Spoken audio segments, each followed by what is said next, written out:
Well, I'm Martin Slater. I was Fellow and Tutor in Economics in the Hall for more years than I care to remember. I retired a couple of years ago. And what I'd like to do in this talk is talk a bit about John Maynard Keynes and his role particularly in the financing of the First World War. Now, most people will know a fair bit about Maynard Keynes. He's one of the most famous, if not the most famous economist of the 20th century. But mostly his reputation rests on the work he did in the 1930s on unemployment, which culminated in his great book, The General Theory, and on his work during the Second World War, when, among other things, he was responsible for the creation of the Bretton Woods system of international monetary payments. What isn't so widely known is what he did in the First World War.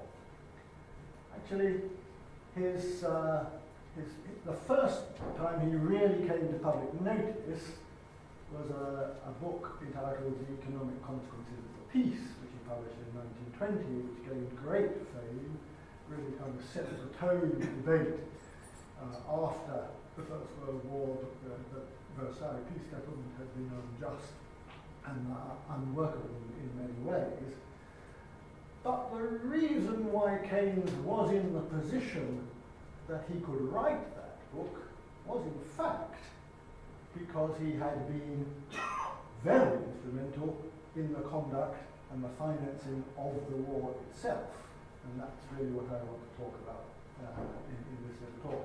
And I'll really touch on two kinds of things. One, I will touch on various of the personal input that Keynes actually put into parts of the war, and also we'll hope to sort of pick up some of the more general economic points about how the war was financed and what its construction, what its consequences were. Well, this is the picture of Maynard Keynes in his later years. That's the Keynes we know of, that's the Keynes of the General Theory, the elder statesman of economics at the time of Bretton Woods. This is the younger Keynes. This is Keynes in about 1910. Another one of Keynes, here he is, sort of rather more modern. This gentleman to the left, the painter Duncan Grant. I'll say some more about him in a little while. This, a painting of Keynes in 1910 by Duncan Grant. If we go back a bit to my title, Keynes wrote that to Duncan Grant, who was not only his friend, but he was also his ex-lover. Keynes, his early life was almost aggressively gay, and he was, as well as an economist, he had a wide circle of friends, including the Bloomsbury circle of artistic and intellectual people, including Woolfs and Garnets and Bells. And in 1917, December 1917, Keynes was feeling under a great deal of personal criticism from these Bloomsbury friends. And that's what he said. He was working in the Treasury. He worked for a government I despise, for ends I think criminal. But he did work for the government. And he continued to work for that government right until the end of the war and until after the end of the war. Nor had he actually always felt that way.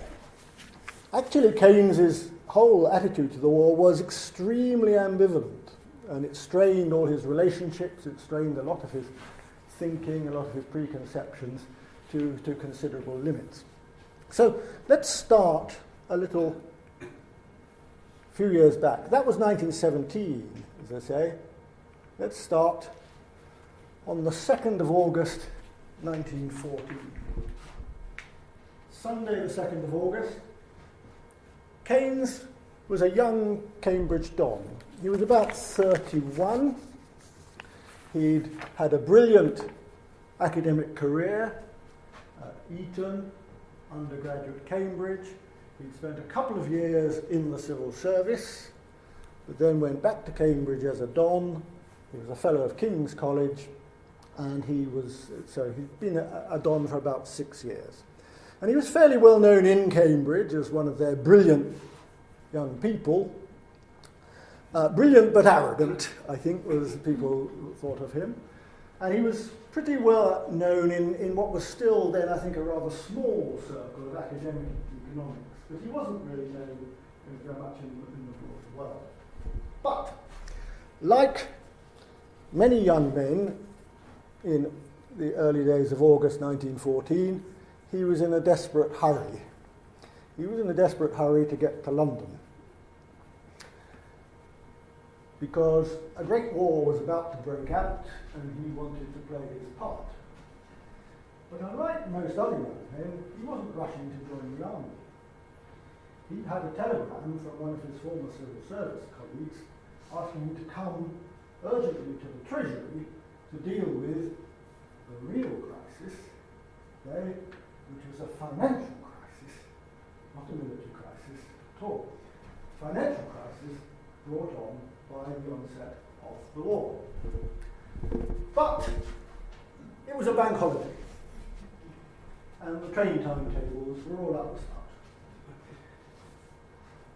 Some of you may remember that the historian A.J.P. Taylor made quite a reputation by saying that the relentless drive to war in Europe in July 1914 was essentially driven by the inflexibility of European railway timetables. Not apparently in Cambridge.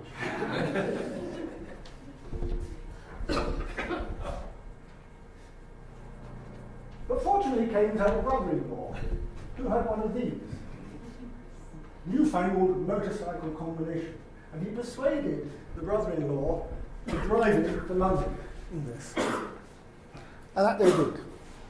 And they got to London, and they stopped at the very top of Whitehall, round the corner from the Treasury, in order to enable Keynes to dust himself off and sort of appear walking with appropriate dignity. It must have been an awful journey, because unlike this young lad, Keynes was exceptionally tall. He was about 6'4". If you can imagine driving in that kind of thing over 1914 roads from Cambridge to London, it must have been quite an uncomfortable experience. But anyway, so they got to London, and Keynes joined the effort to deal with the financial crisis. What was this financial crisis? Well, it was really not unlike the kind of financial crisis we had in 2008 with Lehman Brothers. The City of London in 1914 was even more dominant as the source of finance for all international trade in the world. Basically, the whole global international trading system, there were people in Argentina who wanted to buy things from people in Romania they'd never seen before. How could they deal with these people? How did we pay? How could we trust them? Well, this is where the City of London came in. Now, any young person today will know what the solution to that kind of problem is, and it's a thing called PayPal. So think of the City of London as a gigantic PayPal. It's a kind of institution where the sellers pay into the institution, and the institution, the buyers pay in, and the institution then pays the sellers. One crucial difference, and that is that the buyers don't want to pay until they've got the goods, and the sellers don't want to get rid of the goods until they've got the money. So this is where the City of London comes in. It bridges the time gap between payments, which could be quite significant. It could be several weeks, several months. And specialised institutions did this. They analysed the credit worthiness of all these people. They advanced the money, and then they waited for the bills to come due, and then they collected the money. And so long as everybody does their part, that works. But in July 1914, this began to fall apart. Not surprisingly, the people who owed money to these institutions in London found it they are either increasingly less willing to hand over the money, or they were increasingly less able to do that. So they would actually find it difficult to do that, their governments were getting in the way, and therefore, basically, all the city institutions were facing bankruptcy. Now, city institutions didn't actually, as usual, play with quite their own money. The people who did this, the discount houses and the accepting houses, they tended to be rather small, specialised financial institutions, and they used money which they borrowed from major clearing banks. That was the money that was at stake. So basically, these people found they couldn't pay their debts, they couldn't pay their loans back to the clearing banks, the discount houses were going to go bust, the clearing houses were going to, the clearing banks were going to go bust. And at that point, the clearing banks all got together and they started to lobby the government to enable to allow them not to pay their obligations. And there was an interesting point. Lloyd George was the Chancellor of the Exchequer, and he actually almost allowed them to do that. And to Keynes and his colleagues, this would be an absolute disaster, because they could see that in the next few months, the government was going to have to borrow a hell of a lot of money on the international capital markets. And the last thing you wanted was some kind of default in the British financial system. So the first thing that Keynes had to do in the Treasury was to sort this one out. And the kind of problem, the kind of solutions were not unlike what we have at the moment. You see, in the end, Lloyd George was actually guaranteed the payments guaranteed the losses of the discount houses who would otherwise go bankrupt. He produced quite a lot of liquidity, almost like quantitative easing, as we had in 2008. I said that Sunday, 2nd of August, was a bank holiday. That was quite useful, because Monday was a bank holiday, and it enabled the authorities to have 24 hours more to stitch up their particular solution. But actually, they got over this problem quite easily. Actually, Keynes in the end thought that Lloyd George went over the top and actually produced more guarantees. And just as with quantitative easing, a potential downside is that if you do too much of it while you're expanding the money supply, there's a potential danger of inflation further down the road. In this case, that's exactly what happened between 1914 to 18. There was quite a lot of inflation in the coming years. But that was the immediate crisis over, and in fact, after that, Keynes went back to Cambridge, having sorted out, and went back to being a don for the next few months. But early 1915, the Treasury offered him a permanent job for the war, and he stayed there until 1918. All right. So, what was Keynes's general attitude to the war? Because I think this is quite important for both Keynes and the nature and the conduct of the war itself. Like many people at the time, Keynes thought the war would be relatively short. But he didn't think it was going to be short because gallant British troops were soon going to be in Berlin. No. He thought it was going to be short because everybody was going to run out of money very quickly. And this was not an uncommon view. These two gentlemen. This gentleman here, a chap called Norman Angell. In 1910, he wrote a very influential book called The Great Illusion, in which he argued, basically, that for economic reasons, modern warfare was just no longer logical. There was no way you could make it pay. It was increasingly expensive, increasingly destructive, so the costs of it were enormous. The only way it could pay is if you could get enough loot off the defeated enemy, which of course back in Roman days and medieval days, well, you could. But Angel's argument was that actually the modern world doesn't work like that anymore. You see, what the real wealth of your enemy country is no longer bit of gold, a few jewels, a few statues and things like that you could pillage. No, it was economic wealth. It was the activity of their factories and their market networks. And if you defeated them, you were going to destroy this. So they may have started off the war wealthy and wealthy at the target. They would end the war, if they were defeated, useless to you. So his argument was that actually this simply meant that war would be totally uneconomic in the future. And quite a lot of progressive opinion took that view. It was one of the reasons why, as sort of Jeremy was saying before lunch, that when it actually occurred, people were terribly surprised. Can't be sensible. Another example of this gentleman here, wonderful Victorian bearded gentleman, that is Francis Isidro Edgeworth. And he was Professor of Political Economy in Oxford. He was a Fellow of All Souls.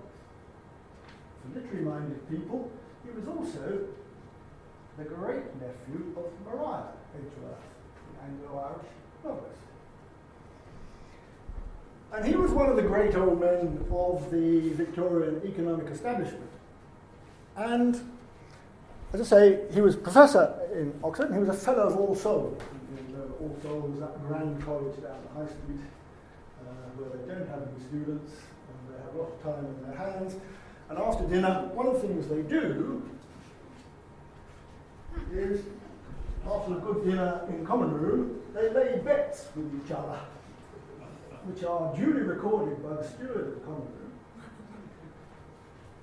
These are usually very intellectual bets, and often take some kind of sorting out. But in 1898, Professor Edgeworth bets Robertson, another Fellow of All Souls, that in any war between the European great powers in the first quarter of the next century, the total casualties will be less than 50,000.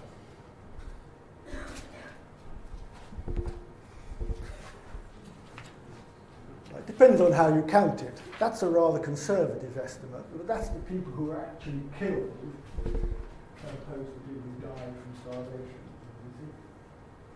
But that was the same argument behind it. The argument was that basically war was too expensive to go on for more than a few weeks at the most. And so Keynes thought, we'll go back to that one. So Keynes thought that this war would be short. Now also, the other thing, what are other attitudes of Keynes? Keynes wasn't a pacifist. Although he did think that, for these reasons, that war was pretty much a stupid waste. But he was an economist, so if there's going to be a war, it ought to be run as economically as possible. And he was also a liberal, in the good Victorian liberal sense. And he was, therefore, a voluntarist. And he was against compulsion in all forms. Conscription was not part of what Keynes's political ethos included. So the kind of war that Keynes was hoping that the UK would fight would be rather different from the one that actually turned out. Because, also another thing Jeremy mentioned, the big problem for the British when they joined the war was that they didn't have an army.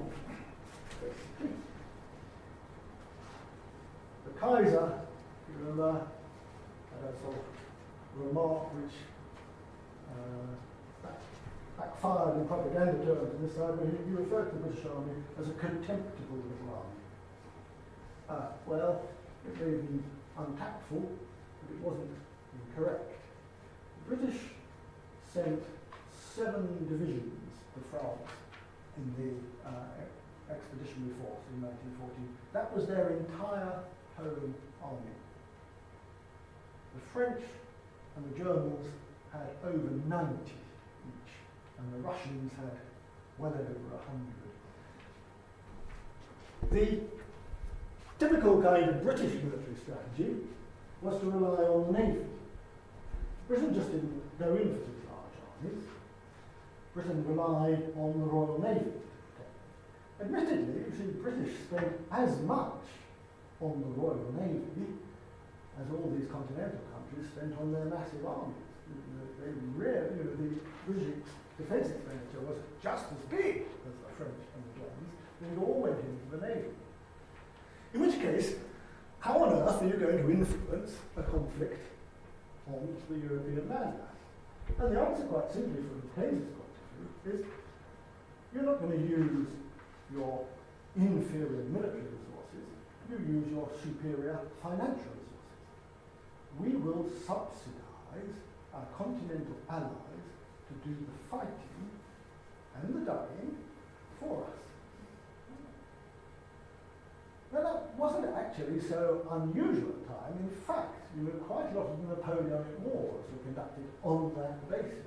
Pitt and his fellow ministers spent most of the money in the Napoleonic Wars subsidizing the Austrians, and the Germans, and the Russians. So his argument was basically that what the way the British should conduct the war is that we should pay the French, the Russians, the Serbians, and indeed we did bribe the Italians to change side and come in on our side, totally disastrously for them, in this kind of way. And we should actually not send all our young, skilled workers into the forces. They should stay in British industry, and they should be producing munitions which can be sent to France, to Russia, to Serbia. Or they should be producing exports which can be sent to America, and the dollars would buy munitions in America, which in turn would be sent to France, to Italy and Serbia. So that was the view that the Treasury were fighting internally against Kitchener. Kitchener, on the other hand, as Jeremy said, started off quite clearly. He said, well, what we now need, we have 7 divisions, we need to construct an army of 70 divisions. And Keynes thought that was just a total disaster. Financially, it was almost impossible to equip. The idea to equip 70 divisions worth of troops, Jeremy said. The training of all these people was done with wooden guns and stuff like that. Secondly, it would denude British industry of all the skilled workers that it needed to produce the financial resources that were going to pursue the war. And thirdly, again, you see, this army could not possibly be ready before, shall we say, the middle of 1916, by which time Keynes expected the war would have ground to a halt long before, as people just ran out of money. So that was pretty much his financial objection to this kind of thing. But he was also had an ethical objection to this plan, and that is that inevitably, if you were going to produce an army of 70 divisions, well, you just couldn't do this by the traditional British voluntary means. Jeremy again, I think, traced the attempt of the government to supply all these troops by voluntary means, but by the end of 1915, the government threw in the towel on that, and they realised they had to introduce conscription, and this was just anathema to liberals like Keynes. Not just Keynes, to many of the liberal politicians in the cabinet. It actually split the cabinet, and the more extreme liberals actually resigned at the time. Keynes himself agonised as to whether he should resign at the time, but he didn't. But Keynes himself, this caused Keynes a lot of personal problems, because although Keynes was not a pacifist, and also he was not actually personally at risk, because the jobs he did for the Treasury were far too important for the government to allow him to be conscripted. Quite a lot of his friends certainly were pacifists and conscience objectors, and they were eligible to be conscripted, and Keynes spent quite a lot of time giving evidence to some of these conscription exemption tribunals on their behalf. Let me give you a little digression point here. These two gentlemen, this is a rather dashing Victorian young man, is a chap called Arthur Pigou. Economists will have heard of Pigou, I think, and he was the professor of economics at Cambridge in 1914. This one here, slightly rather more forbidding figure, Ernest Foxwell, who was also a Cambridge economist, not professor of economics at Cambridge at the time. And this story really starts with this gentleman. This gentleman is Alfred Marshall. And I said that Edgeworth was one of the grand old men of Victorian economics. Well, Alfred Marshall was the grand old man of English Victorian economics. He was the professor at Cambridge all the way through the last quarter of the 19th century. He ran British economics. He ran Cambridge. He created, essentially, the modern subject of economics. And rather interestingly, as you can see from his picture, he looks a rather unworldly kind of character. And he was. He was well known to be rather unworldly, almost to the point of saintliness. But somehow he managed to combine this with an almost compulsive deviousness in dealings with his colleagues. And if we go back, you see, Marshall retired in 1908. And Ernest Foxwell was his dedicated second-in-command, who had assisted him running the Cambridge Economics Department all through that time. And he intimated very strongly to Foxwell that when he retired, Marshall, would see that Foxwell would succeed him. But actually, when Marshall retired, he changed his mind. And his younger protege, Arthur Pigou, was the chap he actually sort of did the committee work, backstabbing, and got Pigou established as his successor rather than Foxwell. Foxwell was outraged, betrayed, not surprisingly. He left Cambridge almost within the week, and he took up a rather less prestigious chair at London University. So that was in 1908. But where the story goes to is that, as you see, Pigou was a relatively young man, and his age was such that he was eligible to be conscripted.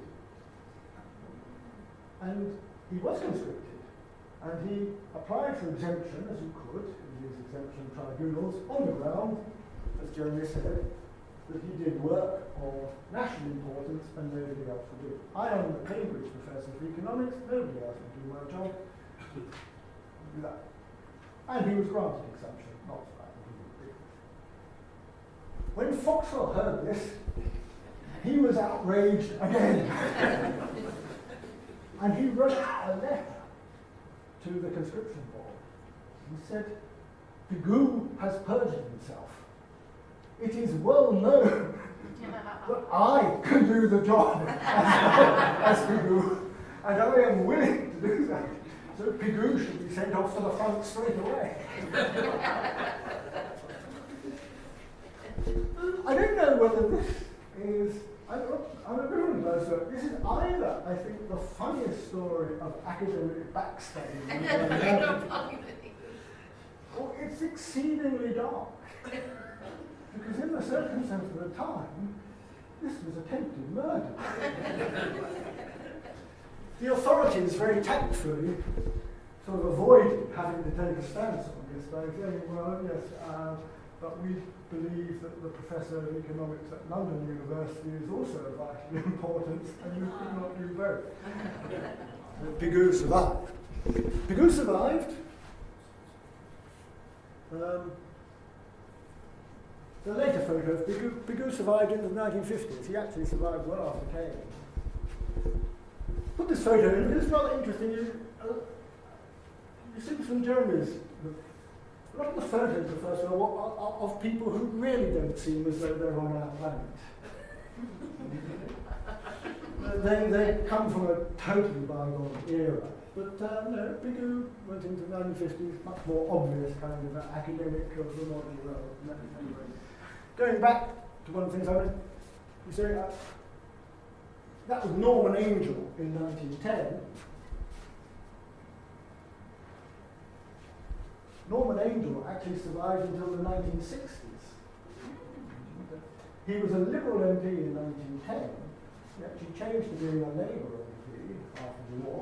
He won the Nobel Peace Prize in the 1930s and was active in international peace organisations for a long time, about 1965. So some of the characters in these stories actually do sort of progress almost into our contemporary age. But, anyway, that's a description which caused Keynes serious lifting up. But let's now talk a bit about the costs of war, and this is really where we get to some serious economics. I hope you can read some of these numbers at the back there. But the British economy on the verge of the First World War was in a reasonably good shape.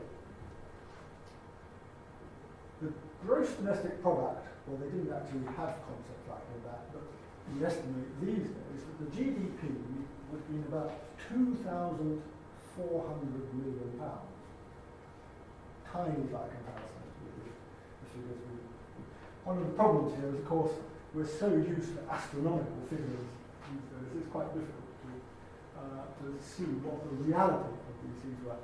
Population was about 45 million, actually not too much for what it is now. But about 2,400 million was the GDP, the national income. Contemporary estimates put the entire capital wealth of the UK population at about sort of 12,000 million, of which, very importantly, about 4,000 million pounds was in foreign assets. In the 19th century, the British economy had developed very well, run. Its industries were very competitive internationally, ran continual export surpluses, and typically the UK reinvested these export surpluses abroad. So they would run up lots of foreign assets. British people owned American companies, Argentinian tramways, Athenian water supplies, you name it, the British owned them. That was what, it was the dividends of these that largely produced the incomes of the British upper middle classes in the 19th century. The government finances, by comparison, were relatively small. See, in 1913 to 14, the budget was, roughly speaking, in balance at about £200 million of expenditure and taxation. So the government was less than about 10% of GDP. We're accustomed to figures of 30, 40, 50% since then. The national debt at the time was about £600 million.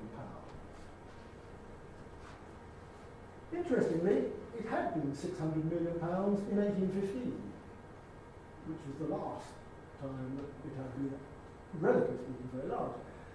What you notice is over the 19th century, the government was never able actually to repay that debt. But the economy grew steadily, so that at least by 1914, proportion to GDP, the 600 million was now very small. It was about a quarter of GDP. So that was relatively speaking. Now, what happened when war broke out? Well, the budget was set in those days. There was in spring 1914. So the budget in 1914 was a peacetime budget, following on this kind of relatively small scale. After war broke out, there had to be a supplementary budget in the autumn, and Lloyd George presented it. In 1913, the basic rate of income tax was 9 old pence in the pound. That was 3.75%. That was doubled immediately. The other taxes on alcohol, tea, were raised enormously. So that Lloyd George sort of pushed up government revenue. But he couldn't push it up anything like as fast as expenditure. Look at these figures for the rest of the war. You can see government revenue going up. By the end of 1918, the combined effect of income tax and super tax together meant that the highest rates of combined income tax were over 50%. And consequently, government revenue had gone up quite dramatically. It was 200 million there. By 1918, it was about 4 times as big. But look at the expenditure side. You see? Expenditure was total government expenditure before the war was 200 million. The first full year of the war, it was 1,600. The deficit in 1915-16, deficit alone was 6 times the total budget of the previous year. And this went on.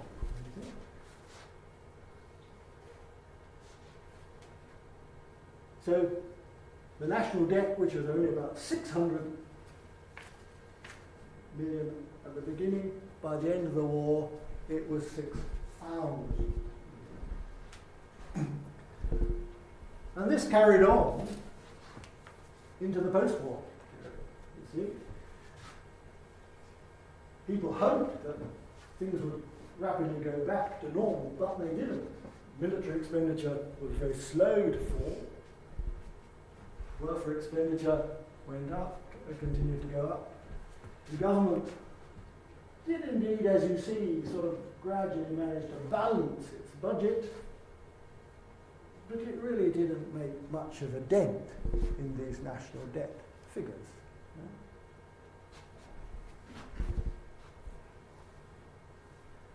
This is an interesting graph of the UK national debt as a percentage of GDP. It starts right way back to 1700. You see this peak here, this is the end of the Napoleonic Wars. And this is the long period in the 19th century when the government doesn't actually repay the national debt in nominal terms at all, but the economy steadily grows with a few fits and starts. It was in 1815 over 250% of GDP. They're saying 1914 it gets down to about 25%.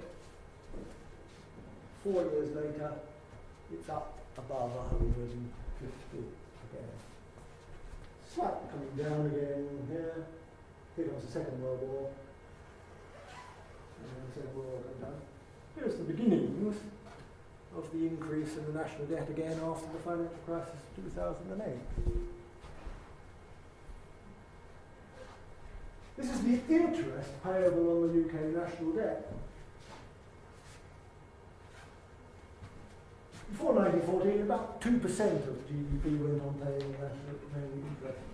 After the war, well over 10%. In 1925, 45% of the government budget went on interest payments. What we would consider of the worst basket case of underdeveloped countries. So this kind of borrowing that Keynes and his friends in the Treasury were obliged to do, because the government decided not to go for Kitchener's 70 division policy as opposed to the subsidy policy. It decided to do both. So not only were we paying for our own military expenditure, we were paying for most of our allies as well. By 1916, Britain was paying for all Italy's foreign war spending, mostly Russia's, 2/3 of France's, half of Belgium's, and so on. Not all their spending, all their foreign spending. Comment Keynes made to a friend, he said, well, we have one ally in this war, France. The rest, they're just mercenaries. We pay them. And the consequence of that was pretty dire for the post-war. Mostly, you see, this was borrowing money in America to hand on to your allies. And at the end of the war, we had a situation where the British owed the USA about £1,000 million and a few others.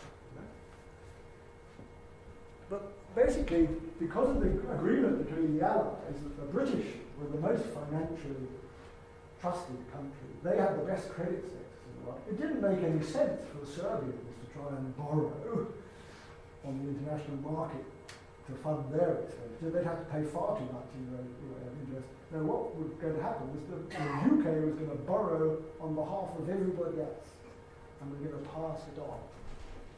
So at the end of the war, normally speaking, the French owed us quite a lot, Russia owed us a lot, Italy owed us quite a lot, other people owed us a lot. The only problem with that, again a problem to note, the chances of this lot actually paying up were negligible. On the other hand, the USA turned out to be a particularly ruthless and tenacious creditor. Keynes spent a lot of time trying to argue on the basis that, well, before the USA entered the war, the USA lent money, but then the USA did join the war, so now you're in it with us. So, the fact that originally these were loans should now be set aside. We're all in it together now. Now, since 1917, then you send us the money for free. You just send us the soldier, things like that. But the Americans were having none of it. They insisted on being repaid. And that caused a hell of a lot of problems. Right.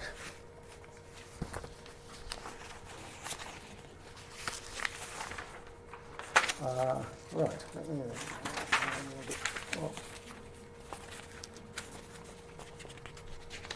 So, as we get to 1919, the problem now, in 1919, everybody in Europe, everybody, is much, much poorer than they were in 1914. Furthermore, this is rather complicated by the fact that everybody actually owes totally unrealistic sums of money to everybody else. Everybody blames everybody else for this state of affairs, and they have hopelessly unrealistic expectations that they're going to be compensated for what they have lost.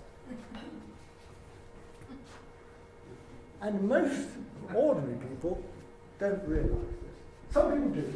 The poor people starving in Central Europe, they knew that they were poor. The British middle classes, the French middle classes, the German middle classes, no. They thought they had lots of guaranteed government bonds. But there was now nothing behind these government bonds. what had happened, not only had the UK incurred an enormous national debt, all those kind of assets, you remember I mentioned the 4,000 million pounds of overseas assets, a considerable amount of them had actually been sold off, partly directly by the government. The government actually commandeered American investments in order to sell them for dollars at crucial points of the year. Other patriotically inclined British citizens sold their American investments to use the money to invest in the government bonds, war loans, to promote the war effort. Now, from their point of view, they thought that was okay. You know, they had exchanged, shall we say, American equities for UK government bonds. So after the war, they'd be all right. But there was a difference.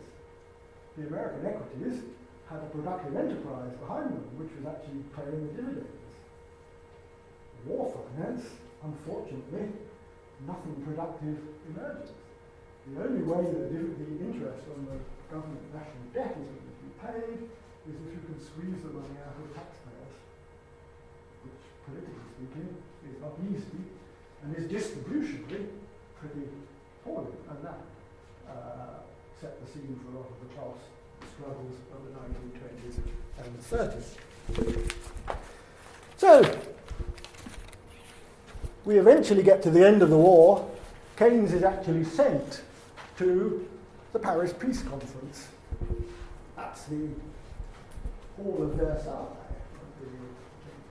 One thing you can actually see from that, the numbers of people involved are enormous. The whole thing was extremely chaotic. Not terribly surprising, the result wasn't terribly good. These are the important characters. Here's Lloyd George, whom Keynes actually learned to loathe at this point. There's Woodrow Wilson, also of France, Orlando of Italy. So the so-called Big Four of the Peace Conference, so they actually ran the whole thing. But what was the Peace Conference going to do? The Peace Conference, as I say, was trying, essentially, people wanted to be compensated. But there was a problem. This is something Jeremy mentioned this morning. He said, well, the British undoubtedly did win the war. The Allies won the war. That wasn't a view shared by everybody. It wasn't a view shared by the Germans. Germans did not think, or at least quite a significant portion of them, did not think they lost the First World War. They signed an armistice, not a surrender. And they signed an armistice on the terms promulgated by Woodrow Wilson's 14 points, one of which was that they would not be made to pay the costs of the war. And the idea of an armistice was that that was a ceasefire. You would then have a negotiated peace deal. Actually, the deal was not negotiated. The Allies negotiated amongst themselves, and then they presented it to Versailles for the dictator. And this caused a lot of the problems of the 1920s and 30s in places like Germany. But how much did the Allies think they were going to get out of it? Well, in 1918, Keynes and Treasury did some sums, and they thought that in terms of what Woodrow Wilson's 14 points committed the Germans to restoring occupied territories. And Treasury thought that that probably would work out to be about 3,000 million. But they also thought 4,000. They thought realistically the most that Germany could ever be squeezed today would be about 3,000 million. And if you could actually get 2,000 million out of them, that would be a very good deal indeed. And originally people, but between the armistice and the peace settlement, there was a general election in Britain. And Lloyd George discovered that the vote-winning slogan was to squeeze Germany until it would squeak. second one was to hang the Kaiser. And so, when the British got to Versailles, the negotiators started to change the terms of the armistice. Most of the English realised that, well, if the Germans have got to restore occupied territory, we're not going to get anything from this, because the Germans haven't occupied anything. So the first thing they did was they changed the wording slightly to say that the Germans have got to compensate all damage to civilian property by land, by sea or air, because we had been raided from the air, and we had actually had an occasional naval bombardment. And they reckon that if we change that, we'd get about 15% of this 3 billion. Other people went a lot further. The Australian Prime Minister, who was quite important, said, well, no, we should include things like war pensions, widows' pensions, severance allowances, which were payments to families to compensate them for the fact that the breadwinner was abroad. These should be. Notice that Australia wasn't even bombed, so Australia wouldn't get anything from the British formulation that they would get from that. And then, involved with that, Hugh said, well, come to think of it, in the end, everything is damage to the civilian population. Because in the end, the civilian population is going to have to pay through taxes. So, we're going to ask for the lot. And what the lot amounted to was £24,000 million. That was the losses to the Allies. It was accepted that the losses to the other side were probably similar. They were going to pay. Remember that the entire GDP of the UK in 1914 was £2,400 million. It was a tenth of that. The entire wealth of the UK was 12,000. So half. This was absolute nonsense. So, in the end, this was actually what precipitated Keynes to resign. Wrote to Lloyd George, I ought to let you know I'm slipping away from this scene right now. Now it's apparently too late. I leave the twins to gloat over the devastation of Europe and to assess, to taste, what remains of the British past. The twins, they were Lord Cunliffe and Lord Sumner, who were the two most hawkish British negotiators who produced the 24,000. So he resigned in 1919, and he went home and he wrote this book, The Economic Consequences of the Peace, which started him off as one of the great critical gurus of the 20th century. And that conditioned, I think, that this whole these figures essentially conditioned the future economics of Europe, and they conditioned the future career of Keynes entirely. But let me end with a slightly more optimistic thing. One of the things that Keynes had to do in his job to Treasury was he used to go occasionally to France to conferences with the Allies about finance. And in 1918, Duncan Grant, the artist, exiled, alerted him to the fact that there was an auction about to occur in Paris. And it was the contents of the painter Degas' studio. He died a while ago. This was not a very auspicious time to have an auction, because it was March 1918, it was the last big German offensive, a desperate offensive, when they almost broke through. They were pretty close to Paris. Their long-range artillery actually were dropping shells in the city of Paris as this auction. But Duncan Grant knew that Degas had a wonderful collection of his Impressionist mates. And he persuaded, Keynes persuaded the Chancellor of the Exchequer to give him £20,000 and to take the director of the National Gallery over to Paris to bid. And they did. They came back with, well, the National Gallery bought, what did he buy? He came back with a Manet, a Delacroix, a Corot, an Ingres, Gauguin, others. You can see all these in rooms 41 to 45 of the National Gallery. The telltale thing is, look at the tab, it says, acquired 1918. These are all done by Keynes. Keynes was only exasperated that the director of the National Gallery didn't spend all the £20,000. Came back with £5,000 change.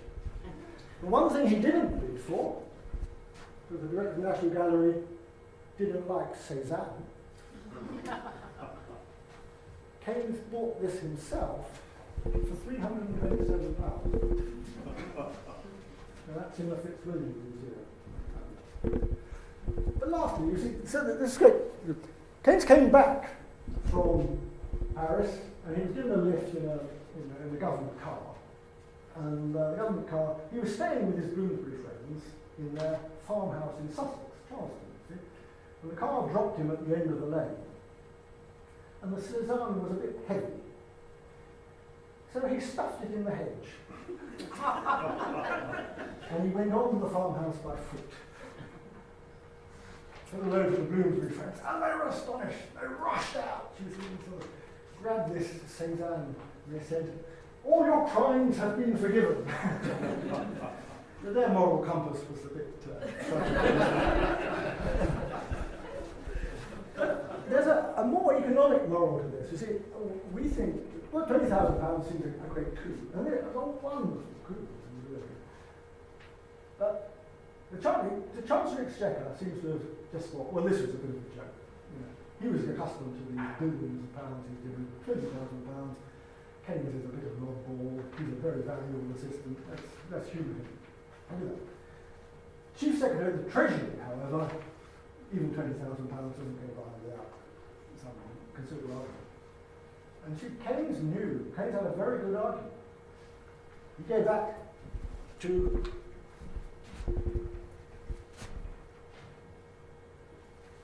this figure. By this time of the war, Keynes knew that the French could not pay their debts. So what would it matter? There would have to be, at the end of the war, a negotiation, and the French would only pay what we could squeeze out of them. If you reduce this figure by £20,000, we still get the same amount of money. We've already lost this £20,000. It's free. These paintings didn't even cost us £20,000. Anyway, Lucy's telling me I'm a snob.